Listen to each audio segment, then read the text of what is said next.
നമോ ഭഗവതേ വാസുദേവായ. ഓം ശ്രീകൃഷ്ണ പരമാത്മനേ നമഃ. എല്ലാവർക്കും നമസ്കാരം. ശ്രീമദ് നാരായണീയം ദശകം 3 ശ്ലോകം 6. രണ്ടാമത്തെ ദശകം വരെ കവിക്ക് തനിക്ക് ഭക്തി ഉണ്ടാകണേ എന്നായിരുന്നു പ്രാർത്ഥന. പക്ഷെ മൂന്നാമത്തെ ദശകം ആയപ്പോഴേക്ക് തൻ്റെ രോഗം സ്വല്പം മൂർച്ഛിച്ചു, തനിക്ക് കവിത എഴുതാൻ പറ്റാണ്ട് വരുമോ എന്നൊരു നില വന്നു. അങ്ങനെ ഗുരുവായൂരപ്പൻ്റെ കാരുണ്യം ഉണ്ടായാൽ മാത്രമേ ഇനി തനിക്ക് ഭക്തി നിലനിർത്താനും അത് വർദ്ധിപ്പിക്കാനും ഒക്കെ കഴിയുള്ളൂ എന്നായിരുന്നു മൂന്നാമത്തെ ദശകം. ഒന്നാമത്തെ ശ്ലോകത്തിൽ പറഞ്ഞു. രണ്ടാമത്തെ ശ്ലോകത്തിൽ പറഞ്ഞു, 100 ദിവസം ഭജിക്കാൻ ഒരുങ്ങി വന്ന് തനിക്ക് രോഗം മൂർച്ഛിച്ച് ഭജനം തുടരാൻ സാധിക്കാത്ത നിലയാണ് ഉള്ളത് എന്നും തൻ്റെ പേരിൽ കാരുണ്യം ഉണ്ടാവണം എന്നും കവി സങ്കടത്തോടു കൂടി അറിയിച്ചു. മൂന്നാമത്തെ ശ്ലോകത്തിൽ രോഗവും ഭക്തിയും തമ്മിലുള്ള ഒരു ദ്വന്ദ്വ യുദ്ധമാണ് ഇവിടെ കവിയിൽ നടക്കുന്നത്.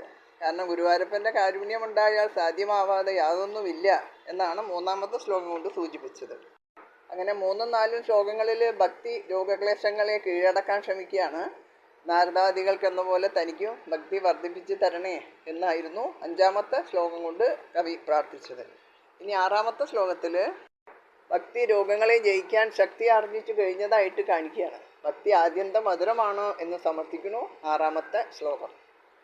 ഭവദ്ഭക്തിസ്താവത് പ്രമുഖമധുരാതൊൽ ഗുണരസാത് കിമപ്യാരൂഢാ ചേദഖില പരിതാപ പ്രശമനീ പുനശ്ചാന്തേ സ്വാന്തേ വിമല പരിബോധോദയമിളൻ മഹാനന്ദാദ്വൈതം ദിശതി കിമത പ്രാർത്ഥ്യമപരം.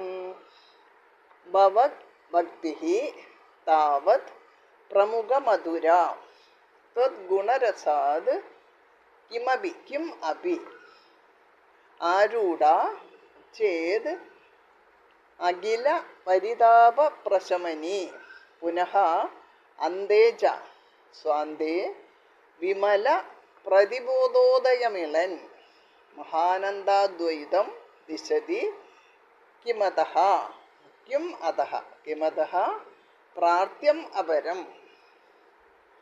ഭവദ്ഭക്തിസ്താവത് പ്രമുഖമധുരാതൊൽ ഗുണരസാത് കിമപ്യാരൂഢാ ചേദഖില പരിതാപ പ്രശമനീ പുനശ്ചാന്തേ സ്വാന്തേ വിമല പരിബോധോദയമിളൻ മഹാനന്ദാദ്വൈതം ദിശതി കിമത പ്രാർത്ഥ്യമപരം.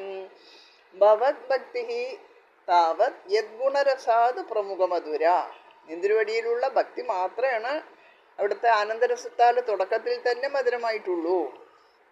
കിമപി ആരൂഢ ചെയ്ത് കുറച്ച് വളർന്നുവെങ്കിൽ അഖില പരിതാപ പ്രശമനി എല്ലാ ദുഃഖങ്ങളെയും നിശേഷം ഇല്ലാതാക്കുന്നു.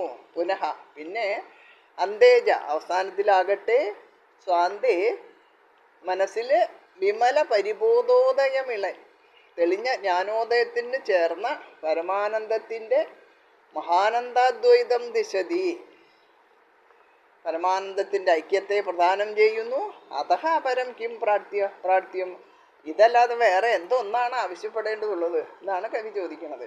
അതായത് നെതിരുവടിയിലുള്ള ഭക്തി മാത്രമാണ് അവിടുത്തെ ആനന്ദരസത്താൽ തുടക്കത്തിൽ തന്നെ മധുരമായിട്ടുള്ളൂ. കുറച്ച് വളർന്നുവെങ്കിൽ എല്ലാ ദുഃഖങ്ങളെയും നിശേഷം ഇല്ലാതാക്കുന്നു. പിന്നെ അവസാനത്തിലാകട്ടെ മനസ്സിൽ തെളിഞ്ഞ ജ്ഞാനോദയത്തോട് ചേർന്ന പരമാനന്ദത്തിൻ്റെ ഐക്യത്തെ പ്രദാനം ചെയ്യുന്നു. ഇതല്ലാതെ വേറെ എന്തൊന്നാണ് ആവശ്യപ്പെടേണ്ടത്? ജീവിതത്തിൽ സുഖവും ദുഃഖനാശവും ഒടുവിൽ മോക്ഷവും ലഭിക്കുക എന്നതിൽ കവിഞ്ഞിട്ട് ആർക്കും ഒന്നും വേണ്ടതില്ലല്ലോ. അത് 3ഉം ഭക്തി കൊണ്ട് തന്നെ സാധിക്കും. അതിനാൽ പിന്നെ ആ ഭക്തിയെ മാത്രമേ ഞാൻ ആഗ്രഹിക്കുന്നുള്ളൂ എന്നാണ് ഭട്ടതിരിപ്പാട് പറയണത്. അത് തന്നെ എൻ്റെ രോഗക്ലേശങ്ങളെ മാറ്റിക്കൊള്ളുമെന്ന് എനിക്ക് ഉറപ്പുണ്ട് എന്ന് താല്പര്യം. ഇതിൽ ഭക്തിക്ക് പരിപൂർണ ബലം കൈവന്നതായിട്ട് കാണുന്നു. ഭവദ്ഭക്തിസ്താവത് പ്രമുഖമധുരാതൊൽ ഗുണരസാത് കിമപ്യാരൂഢാ ചേദഖില പരിതാപ പ്രശമനീ പുനശ്ചാന്തേ സ്വാന്തേ വിമല പരിബോധോദയമിളൻ മഹാനന്ദാദ്വൈതം ദിശതി കിമത പ്രാർത്ഥ്യമപരം. ഭവദ്ഭക്തിസ്താവത് പ്രമുഖമധുരാതൊൽ ഗുണരസാത് കിമപ്യാരൂഢാ ചേദഖില പരിതാപ പ്രശമനീ പുനശ്ചാന്തേ സ്വാന്തേ വിമല പരിബോധോദയമിളൻ മഹാനന്ദാദ്വൈതം ദിശതി കിമത പ്രാപ്യമപരം. സർവത്ര ഗോവിന്ദനാമസങ്കീർത്തനം. ഗോവിന്ദ ഗോവിന്ദ.